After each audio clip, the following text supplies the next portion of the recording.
All right, so this is going to be Thursday, August 22nd, and the class, we're going to work together here. We're going to say, hello, fourth period mom, for the fourth period mom that is watching this video at home, because apparently it's one of my fourth period moms who watches this. So ready? 1, 2, 3. Hello, fourth period moms. That's for you. You're welcome. Unless you're embarrassed right now, then no one can see you, so you're fine.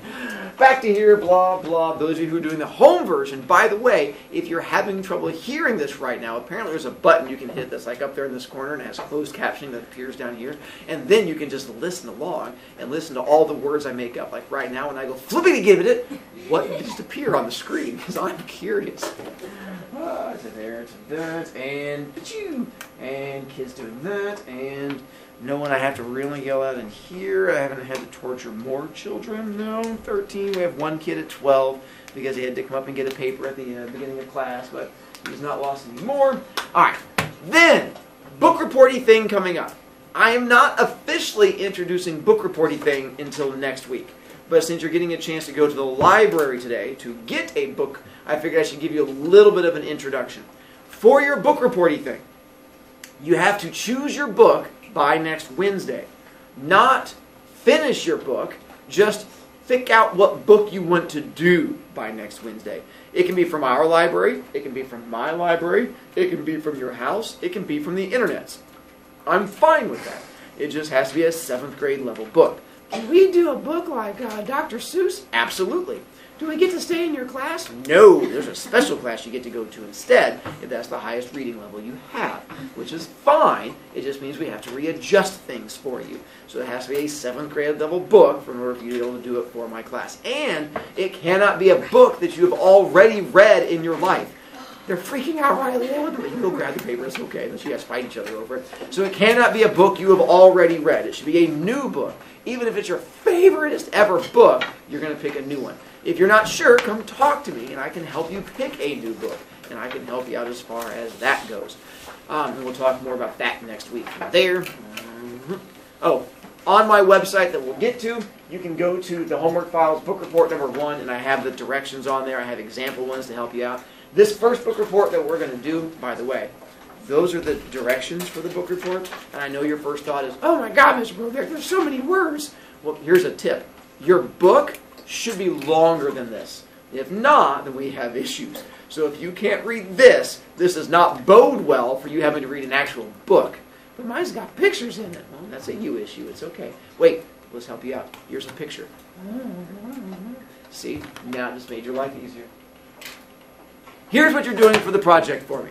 You are going to be going through, reading your book, and you're going to find 30 pictures or more of things that you can connect to your book. Cars that they drive, ghosts that they fight, swords they use to stab the ghost, unhappy faces they have when they realize that swords don't work on ghosts. And you're going to have all these different pictures that connect throughout the entire thing. And so you're going to cut out all these pictures, or you're going to print them from the internet, whatever works best for you. Then you're going to write a sentence for each picture explaining to me why you chose that picture and how it connects to your book in some way. This is a really easy project. You're literally just finding pictures you connect to your book and then telling me why you chose it. It is also a really impossible one to do the night before, because if you try to put this off and cram it all into one night, it is fairly impossible and will break your brain. I know that from past students who have come in with broken brains. So this makes it, my goal is to reward you for starting early and punish you for waiting to the last moment. So I try to help you out as far as that goes. That's the project. I will explain more when we get closer to it next week. I just wanted to have you some idea of what you're doing when you go to pick out a book when we go to the library in a little bit. Now, let's talk about my tie game. Open your notebook to page giant X. So that very first X, you are going to write some stuff down on there. Do not ask me why yet. You are just going to do it.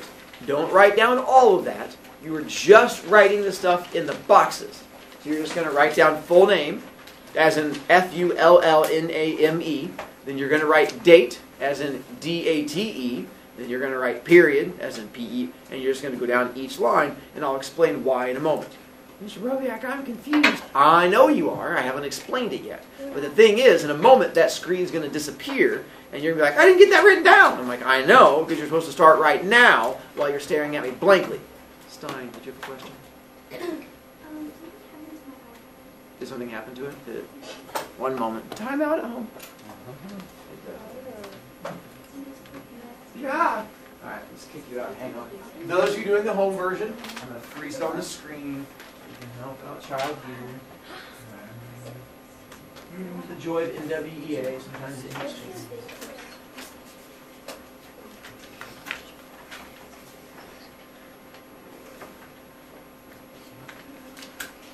So, did you get into it yet at all?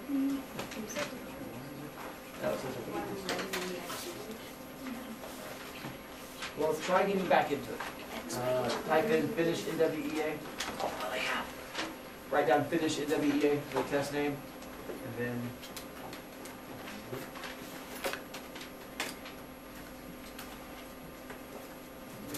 run 886. And I will see if you find yourself.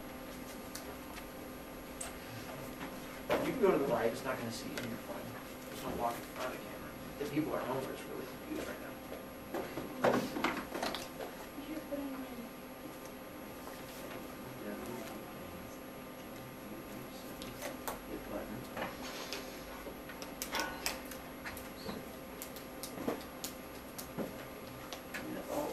Six, try that again. Yeah, I hit it.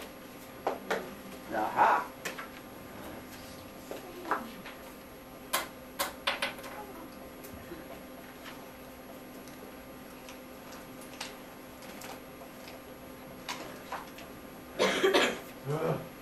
Technology, you're the worstest.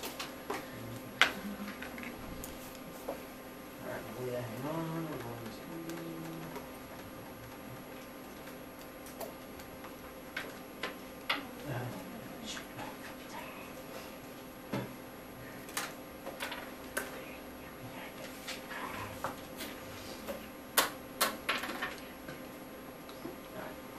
Malia, don't worry about it for now. We'll figure it out in the library stuff. Are you calling Malia? For some reason.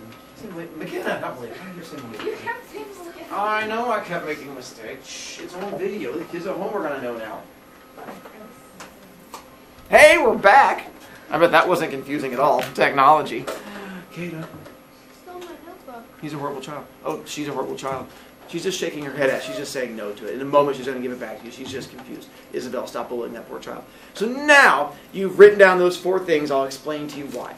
I have a lot of ties, like over 300 ties that I've collected over the years. It's an entire wall of my closet. So years ago, I came up with the idea that what I was going to do was not wear the same tie twice in a single year. So I don't. Once I wear a tie, I retire it for the year, and then I don't wear it again until the next year. And that was fun. Then I decided to go to the next level. And the next level I ended up doing was now I have a theme I do throughout the week, where Monday, Tuesday, Wednesday, Thursday, all of my ties have something in common.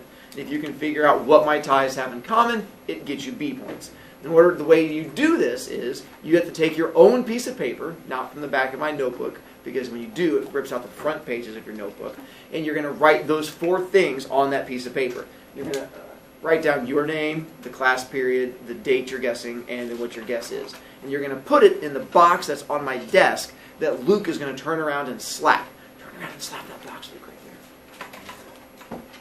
Good job, Luke. That's a good slap right there. That's where you're going to then put the guess into there. And so you get a chance to get free B points each week. If you don't guess, nothing bad happens to you. If you guess wrong, nothing bad happens to you. If you guess correctly, you get a free chance at B points. And the idea being, if you guess the first day of the week, you get 4 B points, because it's the toughest one because you've seen one time. If you wait till Tuesday, it goes to 3 points. Wednesdays, 2 points. Thursdays, 1 point. Fridays, 0 points, because I already have it up there on the screen.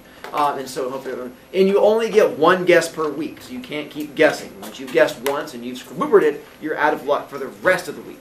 So to help you out real quick, on there, your paper, if you fold it, put your information on the outside of paper, because I have kids who would origami their paper and it drove me nuts trying to open it up and try and find the guess. Also, the paper has to be big enough for me to find. You can't use little tiny scrap pieces of paper, so it has to be at least the size of a note card, and then I can find the piece of paper. And then finally, you cannot guess a color, because that was wussy guesses. It was globetrotter guessing right there. Globetrotter is just a general insult when you guys don't put effort into things. Like, you get called a globetrotter. And so globetrotter in your guess is when you just sort of randomly guess a color. Let's give you examples real quick. Let's say I wear this tie on Monday. First off, how many points would you get if you got it right? 4. Nicely done. What is a guess that could work for this week? What? Winnie the Pooh could work. Absolutely. Kata? That does make it tougher. Abby? Disney could definitely work. I can see that one too. Chris? Animated characters. Sure, animated characters, cartoony things. When you guess, what's the first thing you write on your guess? Second thing? Third thing? Date or period, either direction. And then the fourth thing? And where do you put it? In that box. Nicely done. And then the second day, if you were to get it correct, you'd get how many points? 3. Good mapping.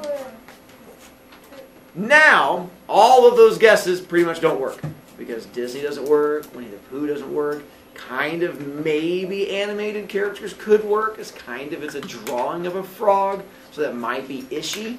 Casper? Animals. Animals could probably work so far. Malia? Animals on a black tie. Sure, if you want to go super specific, animals on a black tie. If you go Wednesday, how many points do you get? 2. Oh no, no more animals on a black tie. Yes. Animals and all the ties have yellow. True, but what about the yellow? Do we not count? Color. Yeah, good try, Abby. But yes, animals could so far still work. And if you wait till the last day to guess, how many points would you get? And so there you find out animals would be your best guess for that one. So that gives you an idea of how the whole tie game works. We start next week. You get one guess if you want to do it. If you don't want to pay attention to my ties, that's fine. You don't have to pay attention to my ties. It was just one of those things to try to give you extra B points if you want it. So you only get one guess. If you guess wrong, I think that happens to you. Hopefully it makes life a little bit better. Catlin. Do you know how many ties you have exactly? I do not, because I keep getting more, and I keep forgetting to get a lot, like an entire wall and then some. So last time I counted was over 300. Kata. Do you get these ties? Kids give them to me. Family members give them to me. I find them on the street. You never know. Those street dealers of ties, like a coat they open up, like just ties in there. Like, you want to buy a tie? I'm like, I do. I just buy ties. I just use Grace. No, that you're waving at me. Hi, Grace. Now, Xavier. Thank you, Xavier. Well, bye, fourth period mom, watching at home. Hopefully it was entertaining, except for that part where I disappeared for 5 minutes because technology hates me. But we're back, and we'll stop here. This is Mrs. Deem, who's going to explain how the library works.